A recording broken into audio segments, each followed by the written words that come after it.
What is up, everyone? It's Nick again, back with another tier list. Today I'm going to be ranking the films of the late great Sergio Leone. Now, Sergio Leone is an Italian director.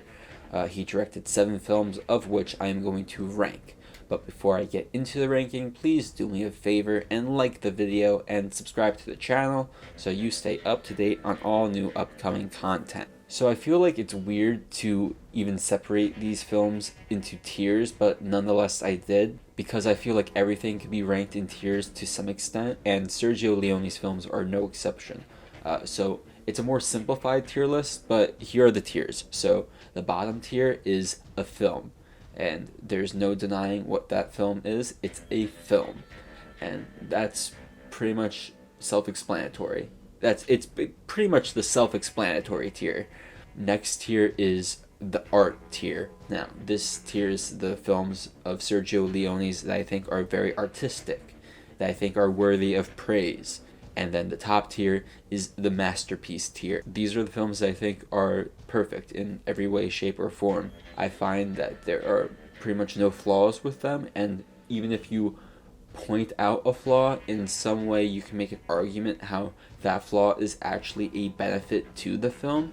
So that's why that is the masterpiece tier. It's the near perfect movies that Sergio Leone's made.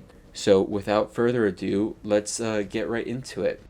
The only film that's going to be on the a film tier, and the 7th film in our ranking, is The Colossus of Rhodes. Now, this is Sergio Leone's first film, so it makes sense in some capacity why this would be his worst ranked film. So what's the film about? Well, it takes place in 280 BC Greece, and it's about Greek military hero Darius, who while visiting his uncle in Greece meets a beautiful femme fatale, Dahlia, whose father created the Colossus statue that stands over the harbor.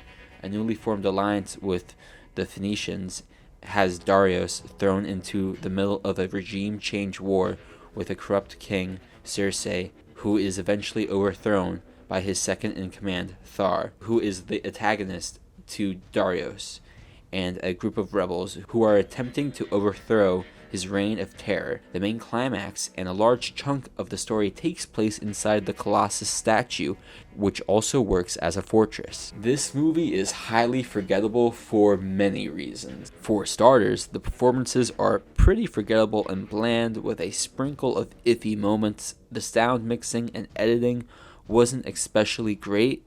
Although I understand the film is old and I shouldn't expect good sound, the rest of Leone's films don't have that same sound issue and actually sound great. The subject matter of the film is also more historical. While Leone can direct epic scenes, part of the reason why his scenes are so epic is because it comes from an honest interpersonal understanding of character that I feel isn't as fleshed out in this film. I'm pretty sure everyone is in agreement that The Colossus of Rhodes is Sergio Leone's worst film. The first film on the art tier and the 6th film in the Sergio Leone ranking is Duck, You Sucker. The film is a pretty good buddy cop film. The film is about Juan, a Mexican outlaw, and John, an Irish Republican silver prospector in Mexico. These two outlaws form an unlikely friendship. The film starts with Juan robbing a coach when John drives past on his motorcycle and blows up the coach for fun. Juan shortly enlists his help to rob the Mesa Verde Bank. When they do blow up the bank, they shortly realize the bank actually held political prisoners of war, and now Juan quickly turns from outlaw to revolutionary hero overnight. Why this film is lower on the list is in the similar vein of The Colossus of Rhodes. Juan and John are very interesting characters, but most of the time it feels like their purpose is to be contrary to the typical hero archetype, without anything else to add. The actors each give spectacular performances. The opening scene with the coach robbery is, in my opinion, the best paced scene in the entire film, so that occurring in the very first moment isn't something to be too thrilled about.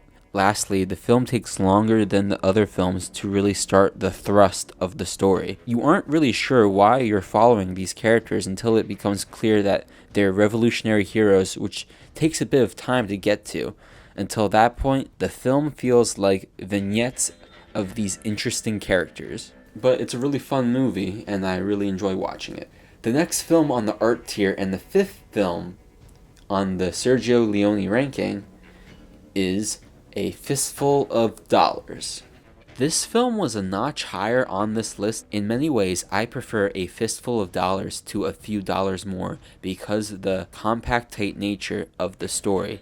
This is the first film of Leone's Dollar trilogy, starring the man with no name, played by Clint Eastwood. Each film, the characters assign a name to Clint's character, and in this film, the name is Joe. The film is about a nameless drifter that walks into town only to find that it's on the brink of civil war between two rival families, vying for control of the town. This film initially seemed uniquely original, which is why it's interesting that all those same story beats appear in Kurosawa's film Yojimbo a few years earlier, in 1961. If you've seen both films, you understand that A Fistful of Dollars is just an unofficial, legally ambiguous carbon copy remake of Yojimbo. For that reason, it gets knocked down a peg for lack of originality. Putting that aside, this film was my introduction to the spaghetti western genre, and this film gave me an appreciation for just how cool Clint Eastwood is. His stoic stature fits perfectly in the role. Leone does a lot of interesting camera work and a ton of fun action. The pacing of the story might be the most consistent out of all of his films. How the drama slowly intensifies from a rival family war with a nameless entity to a enthralling epic fight with stakes involving characters. This film is the first film of Leone's Dollar trilogy, and I recommend it immensely. The next film on the art tier and the fourth film on the Sergio Leone film ranking is For a Few Dollars More. What's better than Clint Eastwood? That's right, Clint Eastwood and Lee Van Cleef. When an escaped Mexican outlaw is on the loose, bounty hunters Clint Eastwood, now called Monco in the second Dollars film, and Lee Van Cleef, Clint Eastwood's character and Lee Van Cleef's character try to outcompete each other in their shooting and bounty hunting skills. Obviously, it turns out that the only way that they're able to catch the bad guy is that they put their differences aside and work together.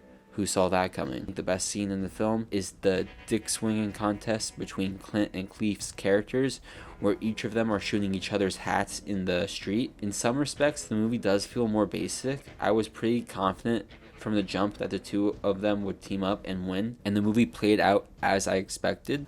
The expansion of the genre only signifies Sergio Leone's brilliance, and this time he did it with an original script. The top film on the art tier is Once Upon a Time in America.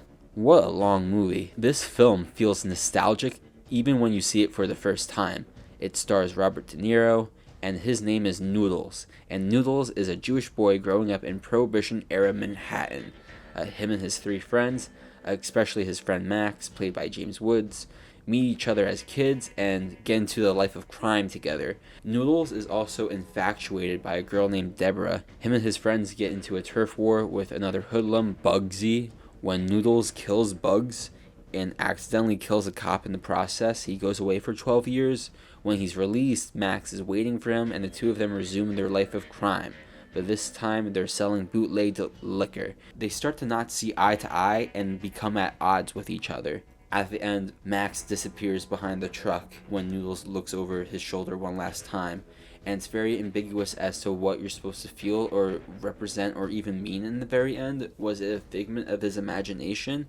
Was it the opium? Because we cut back to the past and he's smoking the opium pipe. So we don't know what exactly we're supposed to feel in that moment. But I think that's an intentional ambiguity that is perfect and works perfectly for the film. Because this film is all about the melancholy between the characters that we follow throughout 30 years. And also, I think the relationship with Deborah goes against convention. Robert De Niro's character Noodles ends up being a terrible person and raping her. It breaks convention in a tasteful way for the story. I hope you also like Once Upon a Time in America, and if you haven't seen it, definitely go watch it. The next film on the list is going to be the first film on the masterpiece tier, and that film is Once Upon a Time in the West. This film blew my hair back, starring Henry Fonda, Charles Bronson, Claudia Carnal, and Jason Roberts. Bronson's character, Harmonica, getting off a train only to be met by three gunslingers, but Harmonica takes them all out. The character Jill, played by Claudia, her family is murdered by Frank, played by Henry Fonda, and his gang. When Harmonica meets Jason Roberts' character, the two of them work together to save Jill and the town from Frank controlling the railroads throughout the town. There's an epic flashback reveal in the end that gives you chills. This film is paced so well. The characters and drama surrounding them is enthralling. Fonda is a beast. Bronson is a badass. The production design is splendid. It's a great ensemble that has amazing music and direction. The flashback reveal at the end sends shivers down your spine. The number one film on Sergio Leone's film ranking is, you guessed it, The Good, the Bad, and the Ugly. This film has to be one of my personal favorite movies of all time, and it's certainly many people's personal favorite film ever made. It's certainly my favorite Western of all time. Even though it's a pseudo prequel, the films don't really relate to each other in a way, but this is the third film that he's made out of the Dollars trilogy. This film begins with the introduction to the characters, Tuco, Angel Eyes, and Blondie. Tuco, Eli Wallach; Angel Eyes, Lee Van Cleef; Blondie, Clint Eastwood. It turns out that Angel Eyes has come to learn about a treasure of coins. Tuco and Blondie, while they do run into each other, they also happen to find word about the treasure that Lee Van Cleef's character, Angel Eyes, is looking for. The film is basically about the three of them. It ends in an epic three-way shootout in the cemetery. It's pretty epic the way it ends. The endings fits perfectly with the beginning of the film. The film has epic qualities. It has a lot of production design. I feel like the extras, if I had to pick one film where the extras did a fantastic job, it would be The Good, the Bad, and the Ugly. The extras in the war sequence on the bridge were fantastic. The practical effects and pyrotechnics of the explosions were crazy good. This film is just amazingly epic, and the pacing of the ending is so flawless that it goes down as legendary. I highly recommend this film. I think this is probably one of the greatest films of all time, and I think it's the best Western of all time. But let me know what you think should be the ranking of Sergio Leone's films down in the comments below. And do me another favor and like this video and subscribe to the channel so you stay up to date on all new upcoming content. Thank you for watching, and I will see you next time.